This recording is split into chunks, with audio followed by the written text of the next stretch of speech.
الحمدللہ والصلاة والسلام علی رسول اللہ وبعد۔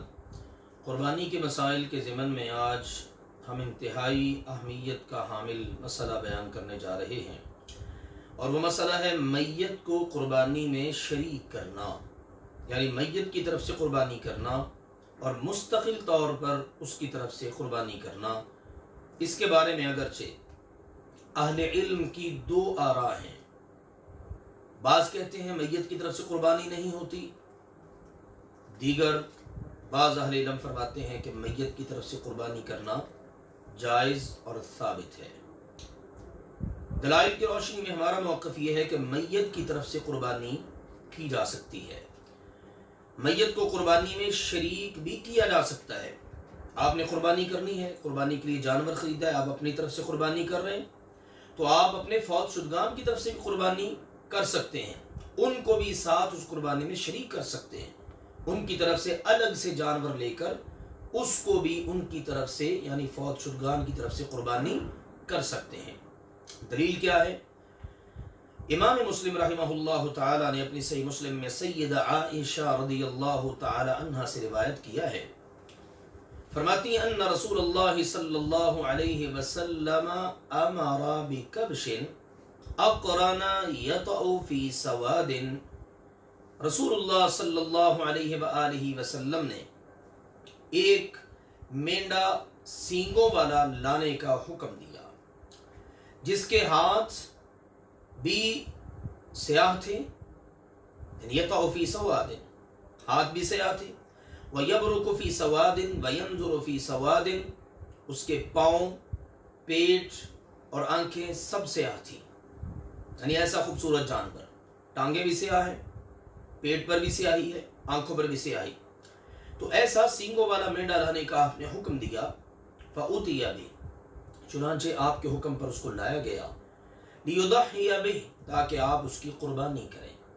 فقال لها، تو آپ علیہ الصلوۃ والسلام نے اپنی زوجہ مطہرہ سیدہ عائشہ رضی اللہ عنہا سے فرمایا، یا عائشہ ہلمی المدیۃ، عائشہ چھری لاؤ، یا عائشہ مجھے چھری دو۔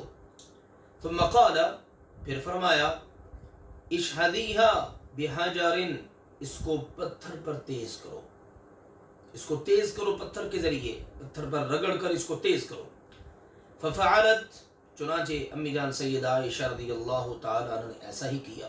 ثم اخذها، تو رسول اللہ صلی اللہ علیہ وآلہ وسلم نے وہ چھری آپ سے لی، وَأَخَذَ الْكَبْشَ، مینڈے کو پکڑا، فَأَضْجَعَهُ، اور اس کو لٹا لیا، آپ علیہ الصلوۃ والسلام نے مینڈے کو لٹا لیا، فَأَضْجَعَهُ ثُمَّ ذَبَحَهُ، اس کو لٹایا اور اس کو آپ علیہ الصلوۃ والسلام نے اپنے ہاتھ مبارک سے ذبح کر دیا۔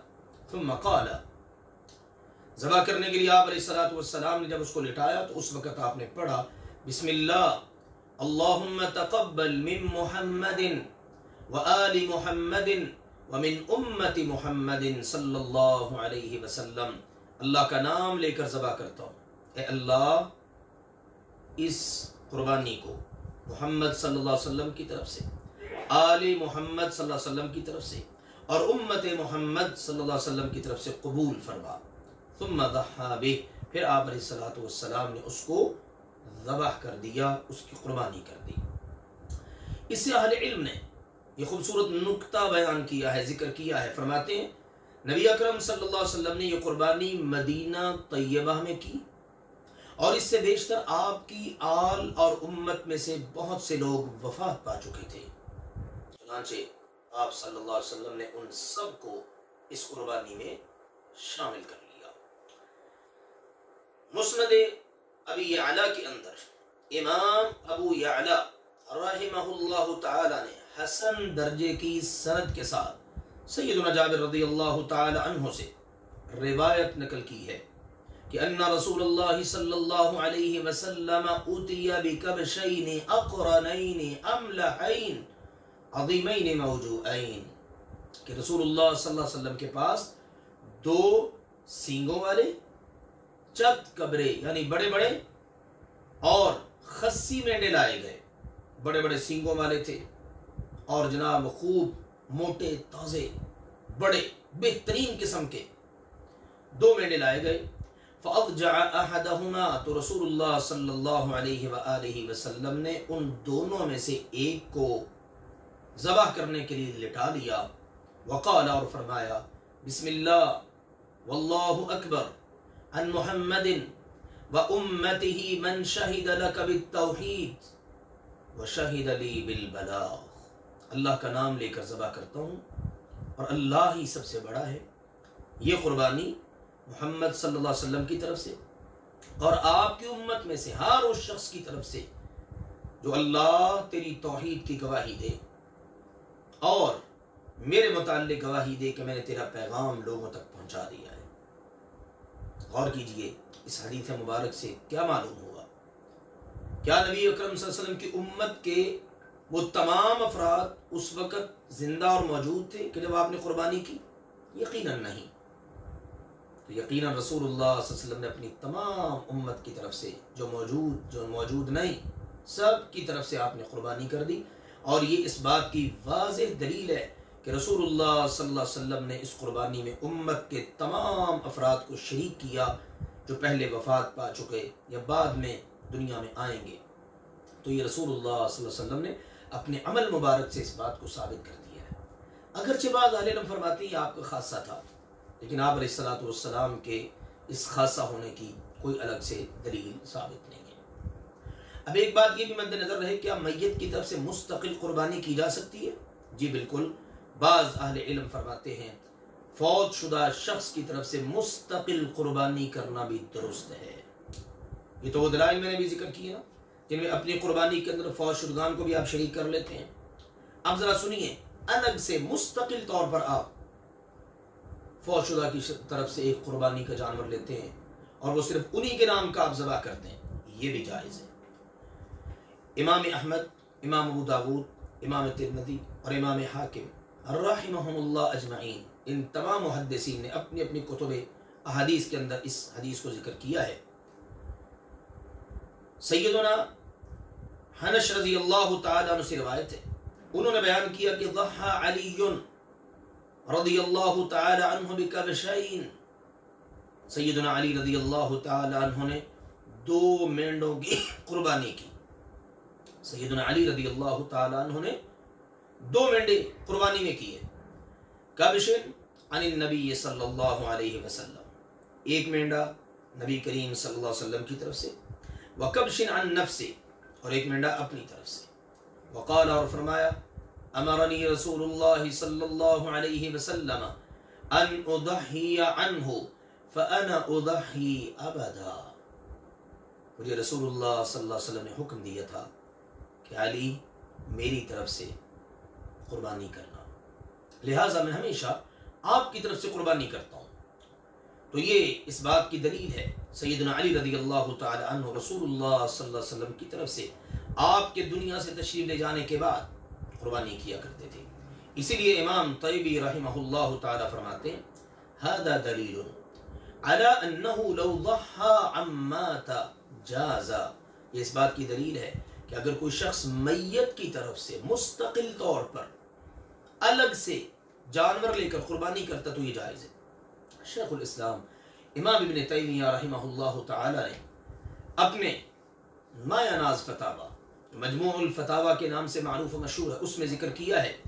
فرماتے ہیں وَتَجُوزُ الْأُضْحِيَّةُ عَنِ الْمَيِّتِ كَمَا يَجُوزُ الْحَجُّ عَنْ وَالصَّدَقَةُ عَنْ وَيُضَحِّي عَنْهُ فِي الْبَيْتِ وَلَا يُذْبَحُ عِنْدَ الْقَبْرِ أُضْحِيَّةٌ وَلَا غَيْرُهَا. فرماتے ہیں میت کی طرف سے قربانی کرنا جائز ہے. اور کتنا خوبصورت استدلال ہے. فرماتے ہیں جیسے میت کی طرف سے حج کرنا جائز ہے، میت کی طرف سے صدقہ کرنا جائز ہے، اسی طرح یہ مالی عبادت قربانی کرنا بھی میت کی طرف سے جائز ہے. اس بات پر تو تمام اہل علم متفق ہیں. میت کی طرف سے حج ہو سکتا ہے، مالی عبادت ہے. صدقہ میت کی طرف سے کیا جا سکتا ہے، مالی عبادت ہے. تو مالی عبادت میت کی طرف سے ہو سکتی ہے، قربانی بھی مالی عبادت ہے. یہ بھی اس بات کی واضح دلیل ہے کہ میت کی طرف سے قربانی کی جا سکتی ہے. لیکن فرماتے ہیں قربانی میت کی طرف سے گھر میں کرنی ہے، قبر وغیرہ پر جا کر نہیں کرنی. یعنی آپ نے شرک کی اس میں آمیزش نہیں ہونے دینی. تو لہٰذا ان دلائل سے یہ بات ثابت ہوئی کہ میت کی طرف سے باقاعدہ قربانی کی جا سکتی ہے۔ امام ابو داود رحمہ اللہ تعالی نے تو باقاعدہ باب قائم کیا ہے، باب الاضحیۃ عن المیت، میت کی طرف سے قربانی کرنا۔ تو اہل علم کی ان آراء کی روشنی میں یہ موقف واضح ہوا کہ میت کی طرف سے قربانی کی جا سکتی ہے۔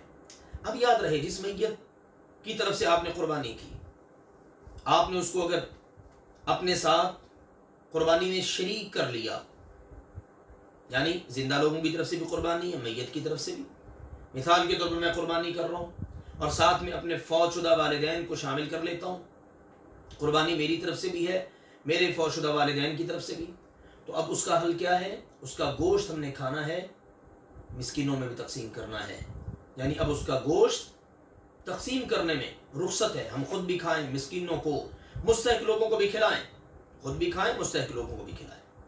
سیدنا ابو رافع رضی اللہ تعالی عنہ سے روایت ہے، فرماتے ہیں کان رسول اللہ صلی اللہ علیہ وسلم اذا ضحى اشترى کبشین سمینین اقرنین املحین۔ رسول اللہ صلی اللہ علیہ وآلہ وسلم جب قربانی کا ارادہ فرماتے تو دو موٹے تازے فربا سینگوں والے چت کبرے مینڈے خریدتے، ایسے مینڈوں کا رسول اللہ صلی اللہ علیہ وسلم انتخاب فرماتے بہترین، اور پیچھے جو حدیث ذکر ہوئی ہے اس میں خصی مینڈوں کا بھی ذکر ہے، یعنی ایسے خوبصورت مینڈوں کا آپ انتخاب فرماتے۔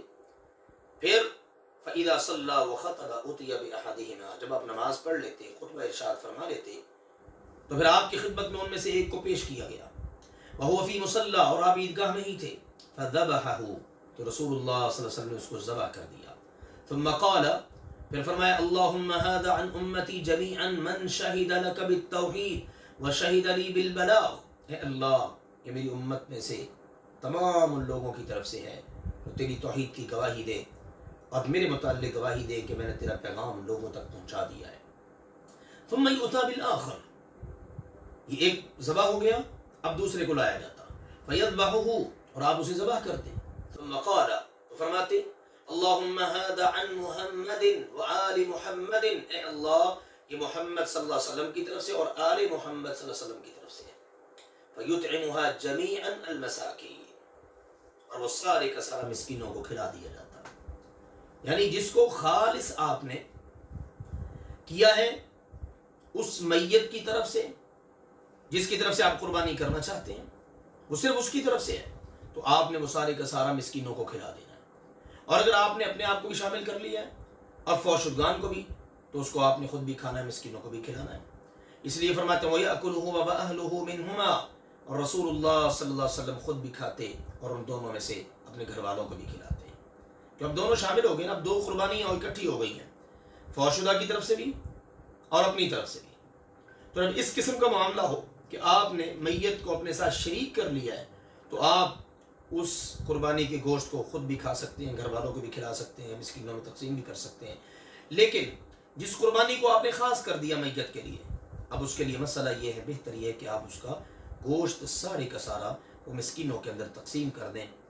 اللہ ذوالجلال والاکرام ہم سب کو قرآن و سنت کے موقف کو صحیح طور پر سمجھنے اور اس کے مطابق عمل کرنے کی توفیق عطا فرمائے۔